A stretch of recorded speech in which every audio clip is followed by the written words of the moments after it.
Donc, on commence. Donc, bonjour à toutes et à tous.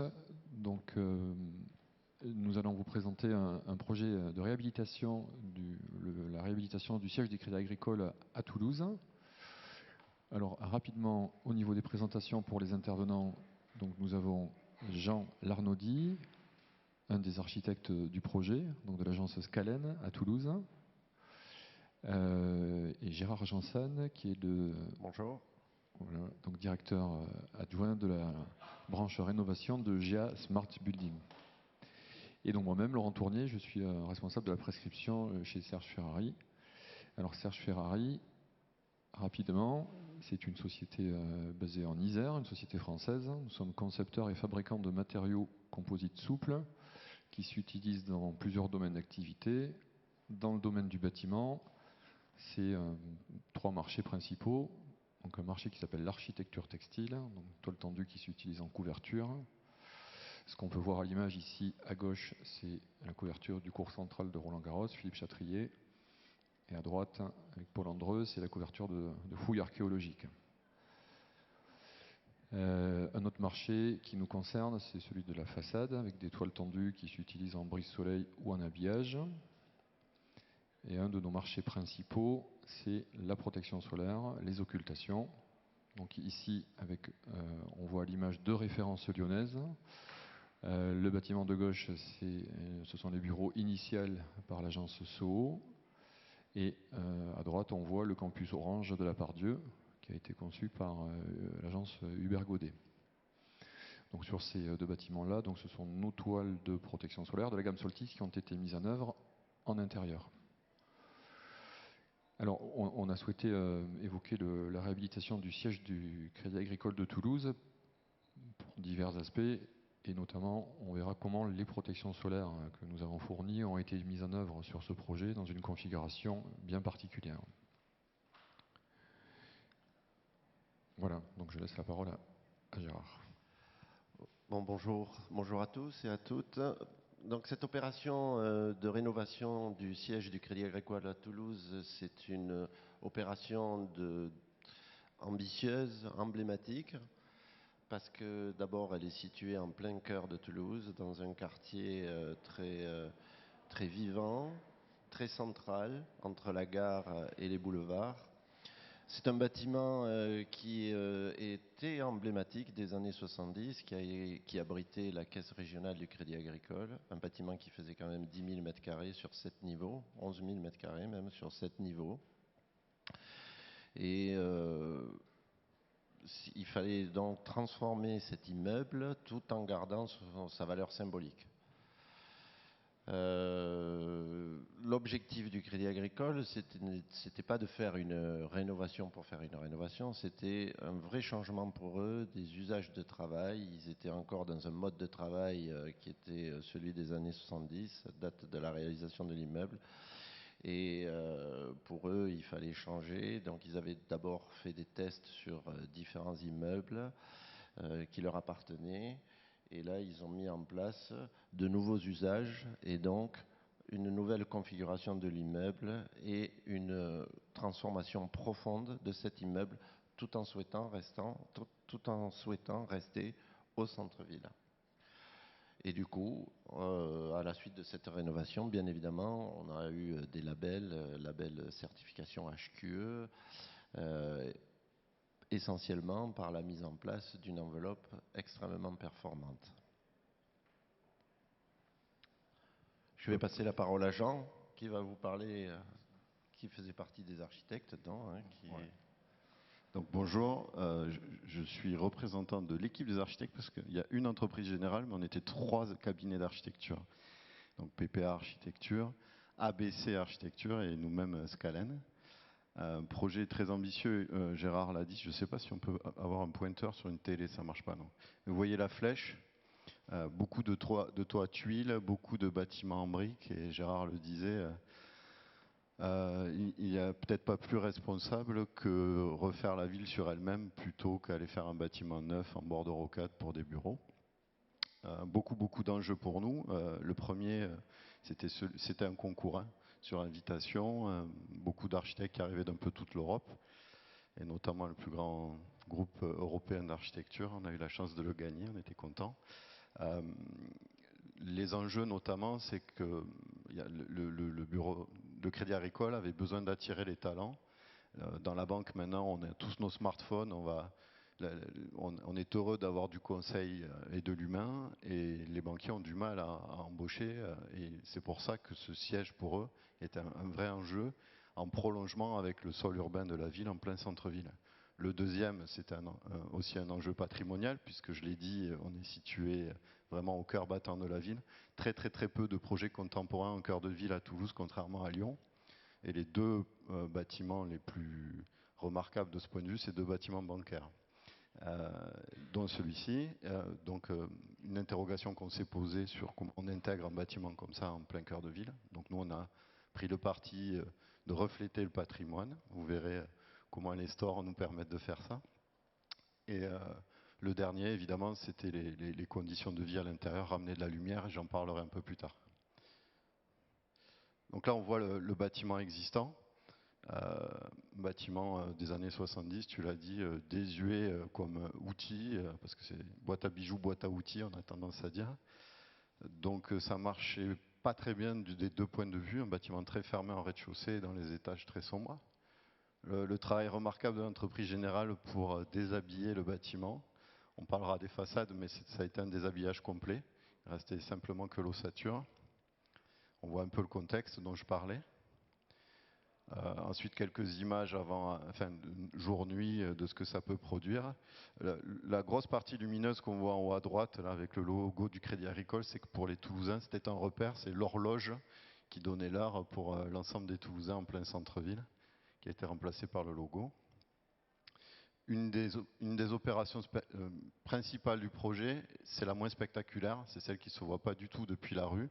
Ça a été de dégager un cœur, une cour centrale, une sorte de patio pour les différents intervenants, puisque c'est un siège bancaire dans lequel aussi il y a beaucoup de formations. Les gens arrivent de toute la région pour se former.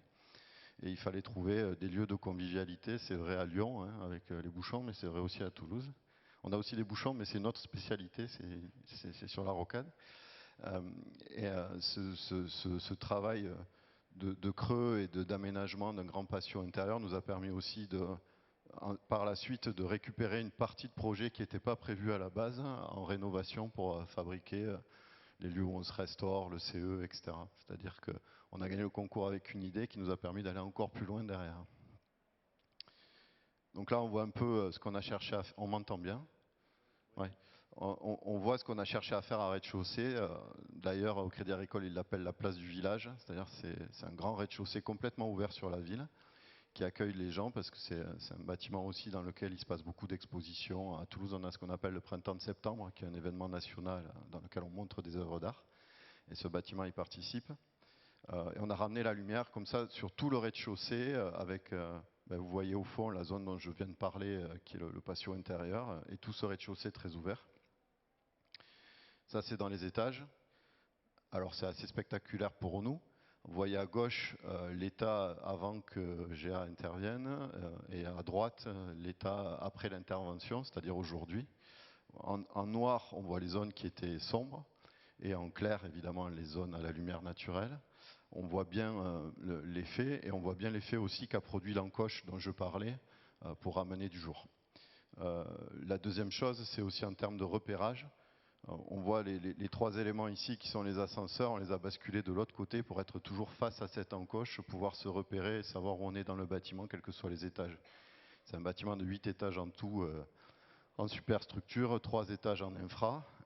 C'était important que, comme il y a beaucoup de personnes qui rentrent et qui sortent de ce bâtiment, ça soit facile pour eux de se repérer. Je vais peut-être vous laisser parler sur tout ça. Donc, je vais revenir sur les façades parce que c'est ce qui nous intéresse dans cet immeuble pour aujourd'hui. Donc c'est des panneaux cadres, c'est une façade ventilée. Elle est constituée de 800 blocs. Certains de ces blocs font jusqu'à 20 mètres carrés. Vous voyez ici des blocs qui font double trame, double hauteur. Donc c'était quand même une véritable prouesse pour les fabriquer et les poser. Tout a été fabriqué hors site. dans nos usines, on a une filiale, Paquet Fontaine, qui fait de la menuiserie alu et qui a assemblé tous ces blocs hors site. Ils ont ensuite été livrés sur une base arrière, en extérieur d'agglomération, parce qu'on avait très très peu de place. Et tous les matins, on recevait les blocs composés dans la journée. On a imaginé un système pour suspendre ces blocs. Ils sont fixés sur les nez de plancher, à travers ces pièces métalliques qui sont là. Et tout a été posé de l'intérieur, ce qui fait qu'ils ont été soulevés par une grue à tour et posés suspendus sur ces blocs. Bien sûr, il y a un sens de pose, à la fois horizontal et bien sûr vertical. Ça demande une logistique, ça demande une préparation dans la fabrication, un planning très bien établi dans la fabrication, parce qu'il suffit qu'il nous manque un bloc et le chantier est arrêté. Il y a une particularité sur les angles que l'on voit, qui ont été voulus par l'architecte. Ce sont des angles d'une seule pièce, avec un vitrage extérieur bord à bord. Donc, j'ai pas là. Voilà. Donc, on voit ici ces façades blocs et on voit très bien à l'intérieur les stores. Alors, si on passe sur cette image, on voit que, comme l'avait souhaité l'architecte, on a créé une très grande transparence dans cet immeuble. Et donc, quand on a une transparence comme ça, avec des gens qui travaillent derrière, il se pose un problème, évidemment, de confort, d'ensoleillement, d'éblouissement, etc. D'où l'intérêt des stores.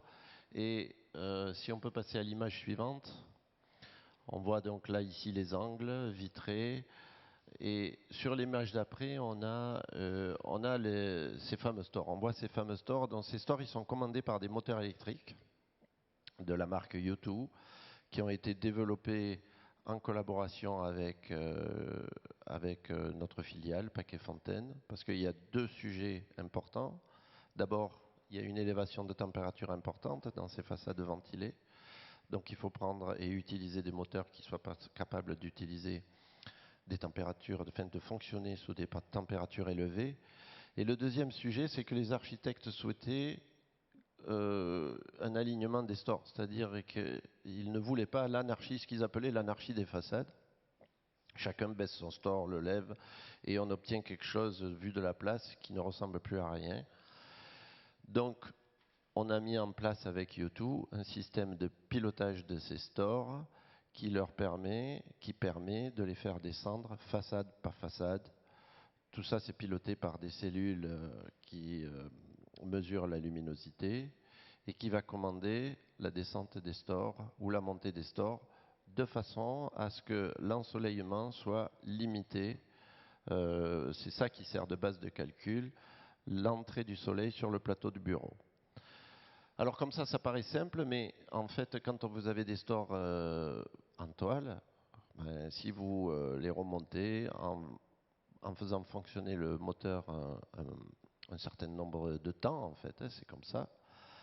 En fonction de l'état de tension de la toile, de sa température, etc., vous n'avez pas le même niveau.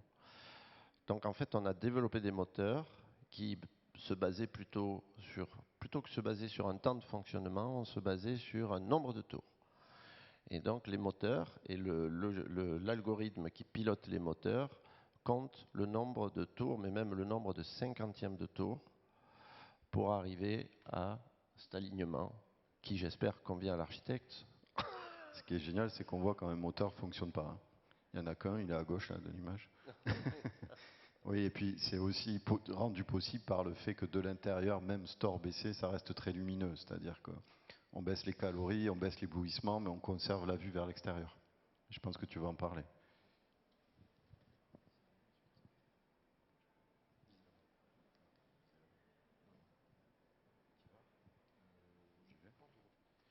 Oui, là, bon, vous m'entendez toujours? Oui. Là, on voit ce que je racontais tout à l'heure. Là, c'est purement pour. Je m'adresse à vos petits cœurs. L'effet de reflet dont je parlais tout à l'heure, c'est-à-dire qu'on peut dialoguer avec le patrimoine sans forcément le singer, quoi. Et là, on voit bien l'effet recherché et ce qu'amène le store qui, comme il est entre les deux pots, dans cette peau ventilée, permet de conserver le reflet quelle que soit l'heure de la journée.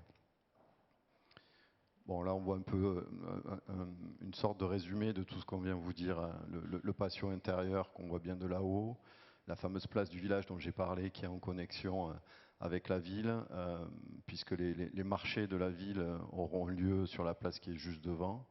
L'espace de restauration, c'est la partie qui est ici, dont j'ai parlé, qui est arrivée par la suite. Ça a été une commande supplémentaire grâce au patio qui a été élargi, et la lumière qui baigne l'ensemble du projet. Ça risque de vous intéresser encore plus, hein. Alors, on l'a vu, on l'a entendu, le sujet des façades et des occultations était capital sur ce projet. Alors, quand on parle de façade ventilée, comme c'est le cas ici, ou de façade épaisse, on voit sur la coupe de quoi il s'agit. Donc, quand on part de l'extérieur, c'est-à-dire de la gauche vers l'intérieur à droite, on voit une première peau en verre, une simple peau en verre, avec des entrées d'air et des sorties d'air hautes et basses. Le store toile est logé dans cet espace-là, donc entre du coup le simple vitrage et le double vitrage qui est à l'intérieur.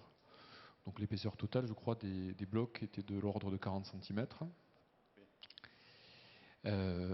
Donc ici, on se retrouve dans la situation très favorable d'une protection solaire extérieure, donc au-delà du double vitrage, vers l'extérieur, et avec les avantages, en quelque sorte, d'un store intérieur, puisque cette protection solaire extérieure va être protégée par une simple peau de verre.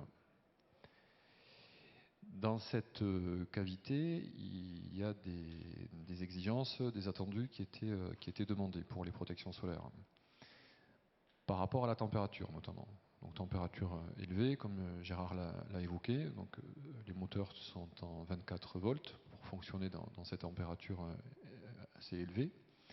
Et concernant la toile donc, que nous avons fournie, il était attendu une toile avec une stabilité dimensionnelle, une facilité d'enroulement, puisque les stores sont manipulés plusieurs fois par jour. Et donc, avec un de nos produits de la gamme Soltis, protection solaire, nous avons pu répondre favorablement à ces attendus. Donc, l'aspect stabilité dimensionnelle, l'absence de déformation, c'est une des caractéristiques de nos produits liées à une technologie de fabrication qui s'appelle le précontraint, qui rend le produit très stable dimensionnellement malgré son faible poids et sa légèreté.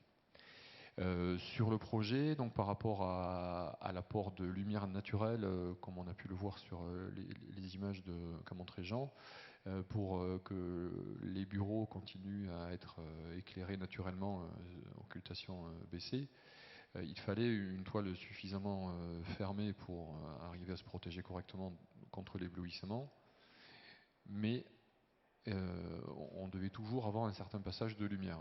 Donc avec le coloris choisi, qui est un coloris gris léger, gris galet, on arrive à une transmission lumineuse de 6%. Voilà. L'autre élément important également, donc, comme déjà évoqué, par rapport à l'environnement, occultation baissée, il n'était pas imaginable de couper la connexion de l'intérieur vers l'extérieur pour laisser les usagers des bureaux pour leur permettre de continuer à avoir cette belle vue vers l'extérieur. Donc là, on voit une image avec les stores relevés. Quand je dis que c'est patrimonial, ce qu'on voit au bout, c'est la basilique Saint-Cernin, qui est très connue des Toulousains. Exactement.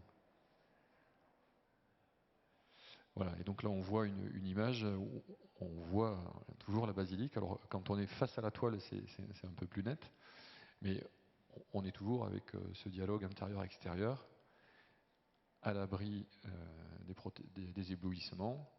Alors les éblouissements, c'est à la fois l'éblouissement des personnes qui travaillent, et puis aussi, il y a aussi la gestion de la gêne occasionnée sur les écrans d'ordinateur.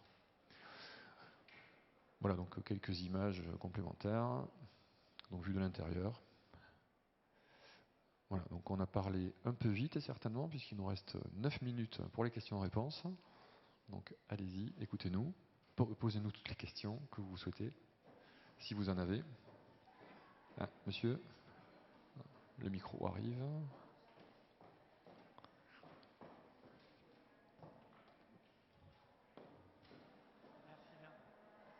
Bonjour, Diego Abella, Société Value Audit. J'avais une question concernant les toiles. Leur fonction principale, c'est anti-éblouissement, c'est pas protection solaire. Les deux. Les deux? Protection thermique, puisque ce sont les seuls écrans, les seules occultations qui permettent de limiter la charge solaire sur les parois vitrées, qui recouvrent l'intégralité de la façade. Protection contre l'éblouissement. Et également, c'est une composante de l'écriture architecturale de la façade, puisque les stores, quand ils sont relevés, ne le sont jamais complètement. Ils viennent toujours habiller les nez de dalle. Donc la façade étant vitrée entièrement, pour ne pas laisser les nez de dalle apparents, c'est la toile de store, donc pas complètement remontée, qui permet de venir habiller ces nez de dalle.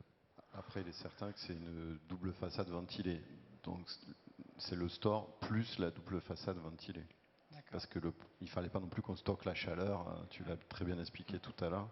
Donc c'est l'effet conjugué des deux qui travaille sur l'effet des calories. D'accord, et c'est ventilé par quel mode on le voit ici, c'est ventilé en haut et en bas, puisque on n'a pas fait des zooms sur le rez-de-chaussée, mais le rez-de-chaussée est légèrement en retrait. Donc c'est ventilé de haut en bas. Vous avez vu le volume est très chahuté. Donc sur la partie la plus haute, on est à R+7, mais sur d'autres parties, on est à R+4. Donc ça se ventile de façon différenciée en fonction des façades. Et c'est pour ça que c'était important d'avoir un travail très fin sur les moteurs des stores, etc. Et ensuite, c'est ventilé entre chaque étage. Alors on ne le voit pas bien ici parce que la coupe sur la projection fait qu'on ne lit pas les épaisseurs. Mais entre chaque étage, on a des ventilations, des boucliers verriers. D'accord, très bien, merci.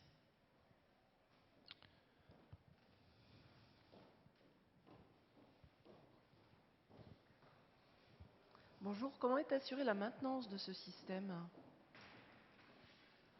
Alors, tous ces châssis sont composés d'une trappe intérieure, qu'on voit bien là d'ailleurs, qui se manipule et qui s'ouvre depuis l'intérieur aux fins de maintenance. Donc on peut accéder au store, on peut accéder au moteur, on peut accéder à tout le mécanisme.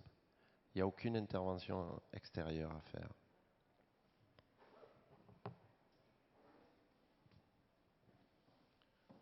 D'autres questions? Est-ce qu'on va avoir la question des pompiers? Non.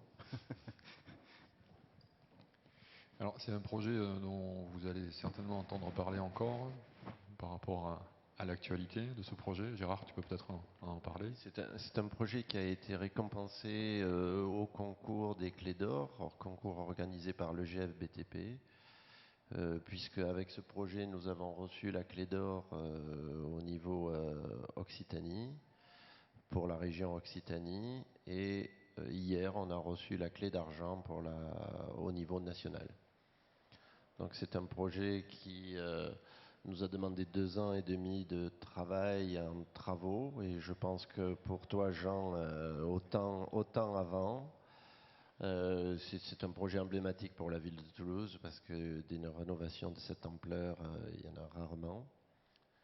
C'est un projet patrimonial, Jean l'a dit, c'est un siège social du Crédit Agricole, donc c'est un projet où il y a des matériaux dans l'ensemble de très très bonne qualité, un système de chauffage et climatisation innovant, mais c'est un projet qui a voulu rester sobre.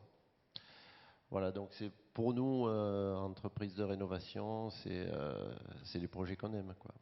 C'est vrai. Et puis c'est très agréable d'avoir, parce que les prix c'est chouette, mais surtout c'est très, très important pour nous tous ici de défendre la rénovation. Je l'ai dit en introduction, je le redis pendant les questions-réponses, c'est beaucoup plus facile pour nous tous de faire du neuf à 20 km du centre-ville et tout le monde prend sa voiture. On a un vrai enjeu tous ensemble aujourd'hui pour travailler sur la ville, dans la ville et produire des bâtiments de qualité dans la ville. Ce bâtiment-là coûte aussi cher que faire du neuf. Je vais être très franc avec vous. Mais par contre, du point de vue citoyen, je crois que tous ici, il faut avoir cet engagement de fabriquer et de revendiquer les rénovations. Des questions complémentaires? Non? Bon, si vous en avez, on est sur un stand, donc n'hésitez pas à venir nous voir. Voilà, 54. Merci beaucoup pour votre écoute. Voilà, merci à vous.